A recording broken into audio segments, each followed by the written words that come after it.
It's important to know how to respond if you have reason to suspect someone in your company is breaking the rules when handling personally identifiable information, or PII.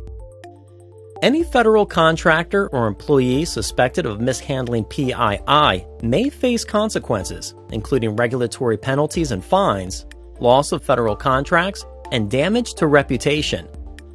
If someone alleges that a federal contractor has caused them harm by failing to comply with the Privacy Act, that contractor could face a lawsuit. The injured party may also seek compensation from the company for the harm and legal fees they incur. At an individual level, anyone found personally guilty of having willfully disclosed PII, despite knowing it's prohibited by law, is guilty of a misdemeanor and can be fined up to $5,000. But how do you know what's a violation and what isn't? Let's explore a couple of examples. Say you work for a company that handles payroll processing for a federal agency. Your coworker, John, is worried about meeting a deadline, so he decides to do some data analysis from home over the weekend. He downloads hundreds of thousands of payroll records onto his personal USB device and then leaves for the day, saying he'll be crunching data all weekend. As John's coworker, you know he means no harm, but you insist that he wipe the PII from his device rather than taking it home with him. John refuses, meaning he's now out of compliance with PII security safeguards. Because it poses a potential risk, you report John's behavior to your supervisor immediately. Your supervisor then intervenes and confiscates the USB drive.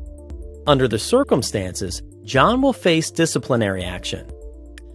Any suspected or confirmed data breach should be reported to the appropriate internal authority as soon as possible and in accordance with your company's incident response guidelines. These guidelines specify exactly who to report to and what to include in your report. Making this kind of report isn't always easy, especially if it involves a colleague you know and like, but it's critical that you put the protection of the PII ahead of social concerns.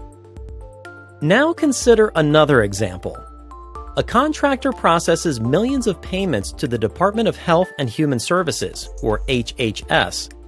One of the contractor's employees, a mid-level official, discovers that an employee clicked a link in a phishing email, which led to a breach of unencrypted payment records. In this case, the official should immediately report the breach to the appropriate official designated in the incident response policy, who then needs to report it to HHS without delay. The employee must cooperate with HHS and provide any information about the attack, and the IT official must allow HHS to conduct an inspection and forensic analysis of the systems used. In this case, the data breach was the result of carelessness by the employee who, in clicking the link in the phishing email, didn't take the necessary steps to safeguard the company's data. Because human error is such a common cause of breaches, employees should always be on the lookout for evidence of data loss and report any suspicions immediately. Next, you'll have an opportunity to practice what you've learned by answering some questions.